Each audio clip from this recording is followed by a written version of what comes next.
मग आपण आपल्या मुलांना वेळ देऊ शकत नाही आणि मग मुलांना खूप वस्तू आणून द्यायचा, मुलांना कोणत्याच गोष्टीला नाही म्हणायचं नाही, महागड्या वस्तू आणून द्यायचं, मुलांनी मागितला ती वस्तू पटकन द्यायची, अशी आपण मुलांना सवय लावतो. आणि कुठेतरी जो आपल्याला गिल्ट असतो ना की आपण आपल्या मुलांना वेळ देत नाही, तर हा आपण भरून काढायचा प्रयत्न करत असतो. आणि त्याच्यामुळे काय होतं ना की मुलं अति लाडवली जातात आणि मग हे जेव्हा मुलं मोठे होतात ना, हे नकार पचू शकत नाही.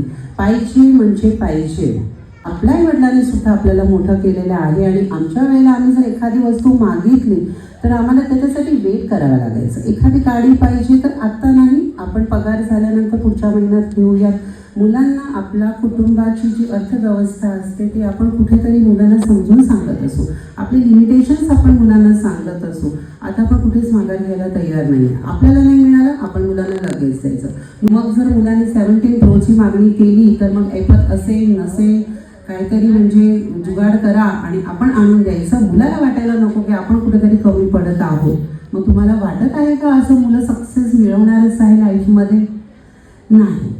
कसं असतं ना की आत्ता या एजमध्ये आपण मुलांना किती सुखी ठेवायचा प्रयत्न करतो, पण त्यांना परत आपल्या या समाजामध्ये यायचं आहे आणि या समाजामध्ये त्यांनी सांगितलेलं, त्यांनी मागितलेल्या, त्यांच्या मनासारख्या वस्तू होणार आहे असं नाही. त्याला दुःखाचा, त्याला सफरिंगचा, त्याला हार्डशिपचा सामना करावाच लागणार आहे. आणि त्या हार्डशिपला फेस करण्यासाठी आपण त्यांच्या पंखांना बळ द्यायला हवं. ते सोडून आपण त्यांना पॅम्परिंग करतो, आपण त्यांना स्पून फीडिंग करतो. कोणताही प्रश्न आला त्याला कसं सामोरे जायचं हे आपण मुलांना शिकवतच नाही. मग पालक म्हणून आपण काय शिकवायचं? पालकांनी खूप शिकवण्यासारखं आहे मुलांना. मुलांना ॲटिकेट शिकवा, मुलांना संयम शिकवा, मुलांना शिस्त शिकवा, मुलांना रूढी परंपरा शिकवा, इतिहास शिकवा.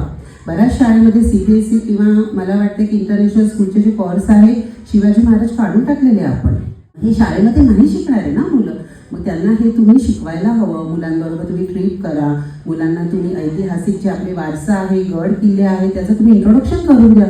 खूप आहे तुम्हाला ते शिकवण्यासाठी. तुम्ही काय करायचं पालक म्हणून? फक्त ऑब्झर्व करायचं.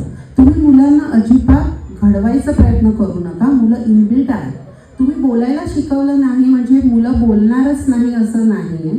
तुम्ही त्यांना कोणती भाषा शिकवताय एवढं मात्र मुलं शिकणार आहे. मुलांना तुम्ही चालायला शिकवलं नाही म्हणजे मग मुलं चालणार नाही असं नाही. तो चालणार आहे, त्याच्या माइलस्टोन प्रमाणे तो वागणार आहे. पण तुम्ही जर त्याला बोट दिलं तर तो पटकन चालायला शिकेल. म्हणजे तुम्ही त्यांना आधार द्यायचा आहे, तुम्ही त्याच्याशी सुसंवाद साधायचा आहे आणि हा सुसंवाद येणं खूप महत्त्वाचा आहे. आपण बरेच पालक असं असतो ना की पैसे मुलांना आपण द्यायला तयार असतो पण वेळ द्यायला तयार नसतो. कारण आज बाकीचे काय म्हणतात, दुनिया काय म्हणते त्याच्याशी त्यांना काहीही लेणं घेणं नाही. त्यांना तेच मॅटर करतं की मला काय वाटतंय. दुनिया क्रिटिसिझम करणार आहे ना, ते काम तुम्ही नका करू. म्हणजे माझ्या मुलांनी जर कावळ्याला पांढरा रंग केला तर काय बिघडते हो?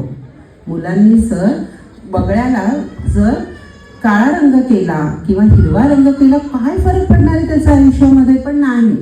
असं कसं? आपण पालक म्हणून अगदी कंबर पदर पोचून, अरे तुला कळत नाही का पोपटाचा रंग हिरवा असतो, तुला माहीत नाही आहे का, तू चोच अशी कशी काढलेली आहे, असं क्रिटिसिझम करत असतो आपण. आणि मग काय होतं ना, मुलं ड्रॉइंग करायचंच बंद करतात. तर तुम्ही थोडंसं त्यांना ऑब्झर्व करा. तुम्हाला म्हणजे त्यांना जर तुमच्या मदतीची गरज असेल ना तर तुम्ही त्यांना मदत करा. अभ्यासाच्या बाबतीत पण असंच करतात. अगदी म्हणजे मी सांगेन तसंच अभ्यास करायचं असं करू नका. मुलांचं तुम्ही ताबा घेऊ नका. तू तुझा अभ्यास कर, तुझी जबाबदारी आहे. अभ्यास करणं तुझी जबाबदारी आहे, करिअर घडवायची तुझी जबाबदारी आहे. त्याच्यासाठी फक्त प्रोसेसची डिसिप्लिन लावणं हे फक्त पालकांचं काम आहे. म्हणजे कसं की त्यांनी रोज शाळेला जायलाच हवं, इतकं स्ट्रिक्ट तुम्ही राहायला हवं. त्याच्यानंतर त्यांनी स्वतःचे काम हे स्वतः करायलाच हवे. त्याला त्याचे काम करू द्या, त्याला तेवढा वेळ द्या. या पद्धतीने जर तुम्ही मुलांना मोठं आणि हां, तुला जर मदतीची गरज आहे तर मी आहे. तुला अभ्यासामध्ये कुठे काही प्रॉब्लेम आहे तर मी माझं काम घेऊन तुझ्याबरोबर बसते, तू तुझं काम कर, मी माझं काम करते. आणि तुला जेव्हा माझी सपोर्टची गरज असेल तेव्हा आपण तेवढं सजेशन द्यायचं आणि पटकन बाजूला व्हायचं. मुलांच्या अभ्यासाचा ताबा कधीच घेऊ नका. अशा